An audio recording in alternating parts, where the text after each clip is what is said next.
Hello, my name is Zizi Pomncwabe. I am 27 years old and I will be chatting to you about, or rather, I'll be answering 10 questions regarding my mental health, or yes, my mental health at the moment. So, before I start off, I think I'd like to first share my diagnoses, to just to give you guys context on, how it got here or whatever the case might be. So currently, on the 22nd of June, 2023, I was diagnosed with severe depression and generalized anxiety disorder, but it was triggered by work-related stress, which was a burnout. So initially I had a burnout and it was not treated, which then triggered the depression. And okay, with the anxiety aspect, I've always had anxiety, and I was diagnosed with generalized anxiety disorder, I think sometime last year. I just don't remember, 2022. It was in October, if I can recall, or August, and that was by my psychologist. So let's get started with the first question to just get that away, and which is, can you tell me more about your experience with anxiety, with depression and anxiety? So like I said earlier, well, let me look at them separately, right? So with the generalized anxiety disorder, my experience with it is that, well, let me tell you this. I was under the impression that everyone thought the way that I had the same mindset that I had, or thought the way that I think rather, with anxiety, that whenever I'm walking into a room, people are judging me, or maybe if I say something to someone, I sometimes think, oh my gosh, maybe did I offend them? Just those little things. I don't like being stared at or looked in the eye, and the idea of maybe going, out, social interactions gives me anxiety, or starting new things and only having one, using one route and stuff like that. I was under the impression that everyone was like that.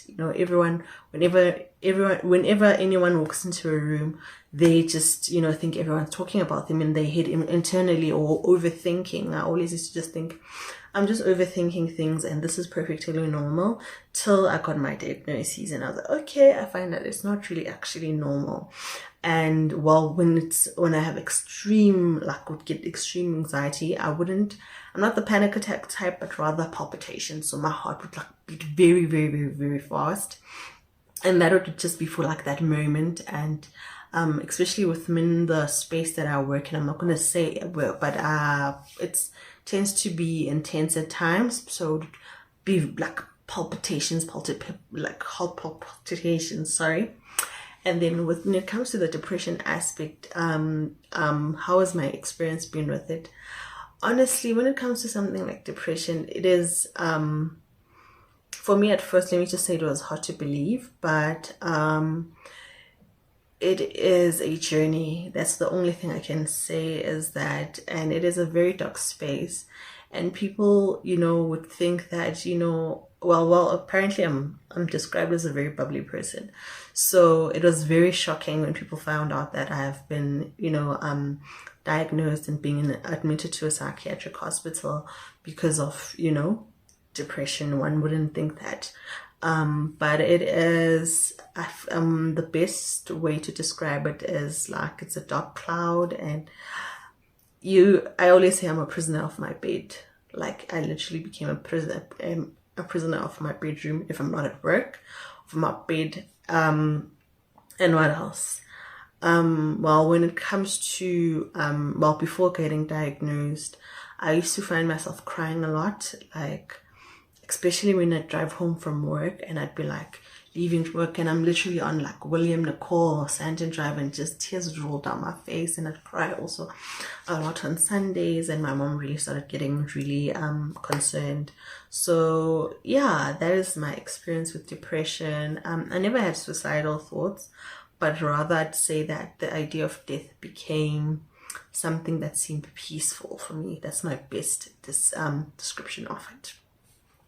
Question number 2 is, how did it impact your daily life? Well, how did it impact my daily life? So, like I said, I was burnt out, right? I had a burnout. due to work-related stress and pressures, and it was not treated, right?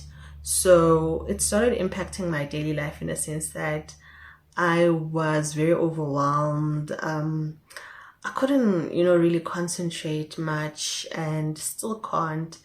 And right now, also now, because of how severe my case was, I've lost my short-term memory. So, as in, do not ask me what I had for breakfast like 2 nights ago, 2 days ago, because I've already forgotten. And that is the most frustrating part for me, the short-term memory loss. Honestly, it's like, and they keep saying it's going to come back, give it time, but that is how it's impacted my daily life. And obviously, with the changes now and having to take treatment and stuff, something that you're not used to doing, and now you find yourself having to do it, that routine of having to take pills, waking up, eating, and taking pills, and all that, it's something new. Since, like I said, I've just been diagnosed for like 2 months now, but according to my psychiatrist, she feels like I've been depressed for a very long time. So the question number 3 is, what kind of support did you receive during this journey? So the kind of support I'm receiving more, it is from family, obviously. They are always reassuring me. And number 2, with mine also, my mom has a mental illness, so it kind of is comforting to get to speak about, oh my gosh, the realities of this. And yes, I have like full support from sisters, family, friends, and people are always saying they if I need anything to talk about and stuff like that. So I do get a lot of support from friends and family. That's just, that. And question number 4 is strategies you found helpful in managing anxiety. So with me, whilst I was at the hospital, I was admitted for like 17 days. Strategy that I found helpful is, to get my mind off things. I'm actually an avid reader, but because of the depression, I've stopped reading. So now I'm going back to those habits of, reading. And I also used to love hiking, so I still go hiking now. Another thing that I liked doing, because there was a art room at the hospital, is coloring. So, for example, like color pictures, you see, of black girls. I don't know, I just love black girls, coloring those. So I find it so relaxing. And other ways is, trying to be mindful and just stepping away to just take a deep breath, and, those exercises and stuff like that. That is like, strategies I found helpful that I've gained from being in a hospital. Oh yes, and another thing, back to the previous question, support also from people within the hospital where I was admitted. We do have a group where we speak on WhatsApp, and to just check in on one another and how everything is going. So that kind of support with people who have the same illness or different ones, different mental illnesses, also helps me sometimes, because I tend to self-stigmatize, but then they always put me at ease, rather, let me put it that way.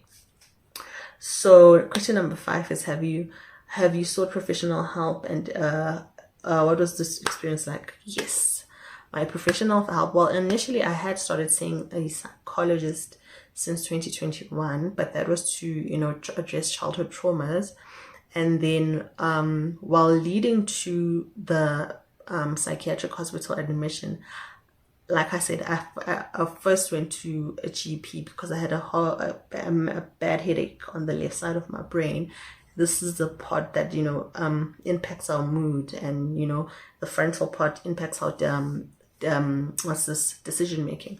So my GP at the time had just said, you're not fine, besides the fact you've been burnt out and you need to take time off work, but I also see that there's more to this. So I had spoken to my psychologist, and again, she also had warned me. So she was like, you need to take time off work, or this is going to get bad, or you're going to hit a wall. And of which I did hit the wall, and that was during the long weekend of June 16. That's when I hit the wall. Found myself in bed like that entire weekend. I couldn't eat, couldn't sleep, couldn't do anything, you know. But yes, and I had then emailed a psychiatrist on Monday, and well, my mother's psychiatrist, and she just told me, it's, you know what, you need to be admitted because I need to see you, because yeah, this is not good. It's not a good sign. So that was that. So my experience was very great. At the hospital, the psychiatrist was very detailed. She loves her job, so she explained every little thing, and you know, from the medication side effects, from the brain itself, and from where I'm at, you know, she could really break it down to me in layman's terms, and reassure me that I'm going to be fine, and you know, doing the tests and all that stuff. So I had a great experience at the hospital. I'm not gonna lie. At some point, it became my safe space, and I didn't want to go. Like, you know, when she'd want to give me passouts, I'd be like, no, I don't want to face the real, like, you know, the real world. So it became a safe space at some point. But yeah, being reintegrated back into, you know, the real world also, yeah, they did, I got some tools through group therapy, which was very amazing, with, you know, different occupational therapists, psychiatrists, and even psychologists. So now question number 6 is, how has your experience with depression shaped your perspective of mental health? Well, with now my experience directly, how has it shaped my perspective? So like I mentioned earlier on, I already suffer from self-stigmatization, but I'm always reminded that, you know, we're not in control of what of these mental illnesses we have. You know, I didn't wake up one day and open a cupboard and just take out depression and said, okay, yeah, this is what I want to have. So how has it shaped it? I think one thing is that I've always thought, well, basically with having a mom with mental health issues and seeing on social media, I've always thought that everyone, you know, knows how real this is, and, you know, are very supportive of it. But rather, I found that people are still very ignorant regarding mental health. And that is what really bothers me, because I've always had this big perspective on it and seen how real it is because of, you know, direct family members and friends being affected by it. So there's a difference now between being affected and now being infected, like they'd say with COVID. So my perspective on it is that, yes, it still remains the same. I still hold the same sentiments on how real it is. And this is like a journey. It's not like being cut and then going for stitches and then you heal. This is like a journey. Like my mom would always say, "Ukugula kwengqondo is something else," and that is what I'm experiencing. And I thought that, I was hoping that, you know, with the movements on social media, that it would be more people were to understand it. But I still find a lot of people that are very ignorant when it comes to mental health illnesses, and they just blame it on you just exaggerating. I've heard so many different things people say, right? How was the question number 7 is, what advice would you give someone with you know, mental health illness or depression and anxiety? My advice would rather be is, you know what, just take that first step on, if you're not, you know, well, and, you know, just take that first step by going to see a psychiatrist. I checked myself in hospital because I just found myself, like, at some point, like, no, I'm not fine. So people always applaud me that, you know, my parents, or no one forced me there, but I took myself to that. So having that courage to admit that you're not well, I found a lot of people like that also within the hospital. They're having that, you know, conversation with yourself and admitting that you're not well is the first thing. And now having to take this next step further. And number 2, you're not alone. Hey, you're really not alone at this.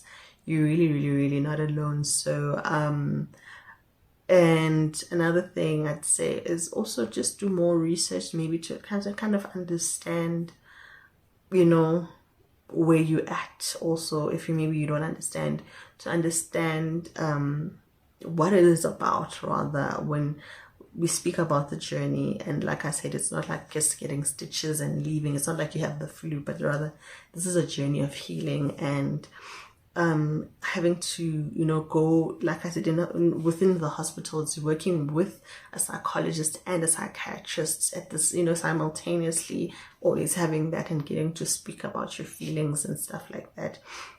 Like, there's nothing wrong with that, to really be open and cry sometimes. And, it's just that, take the first step. That's what I'd first say.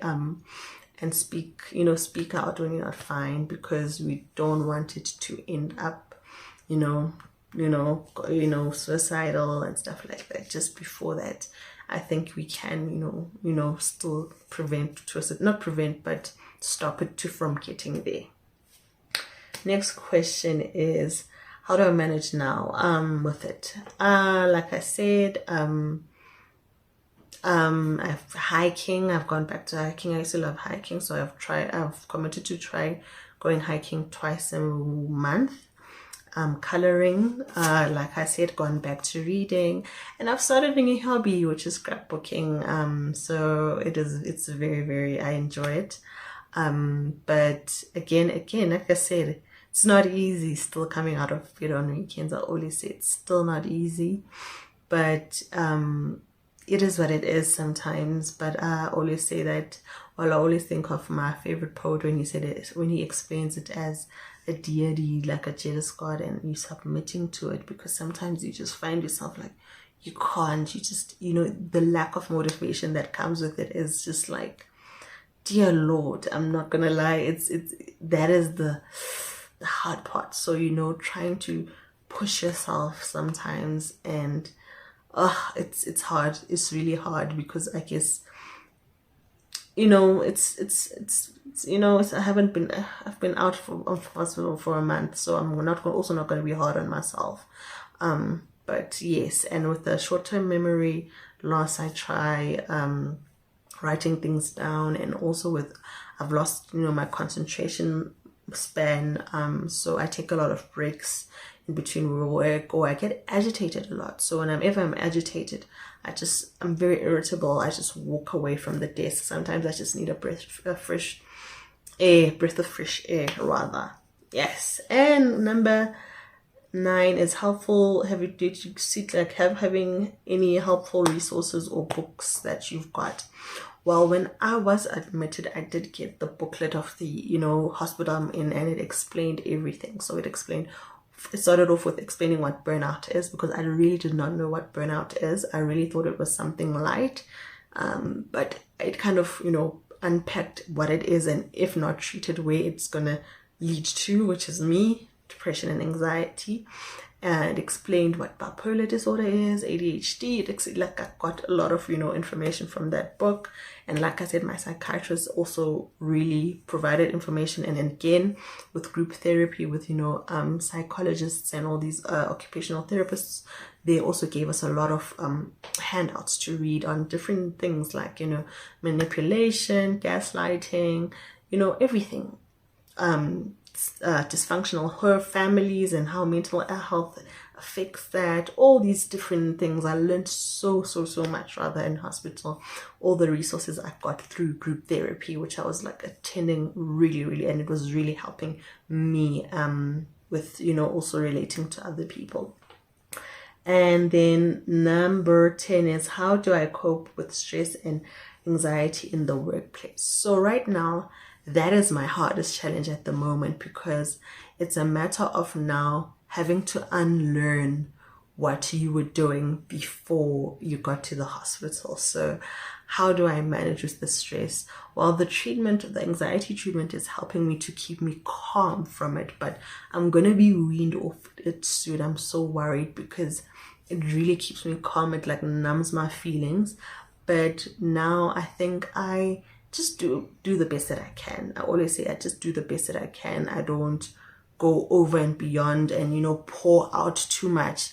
My psychiatrist explained that I've poured out everything and now my cup is empty. So now I'm focused on filling my cup. So with work, I do the best that I can. If it means it's just doing 5 emails that day, babes, as in it's literally a celebration, and trying to, yes, trying to communicate that, you know, it's too much, or I'm overwhelmed and things like that.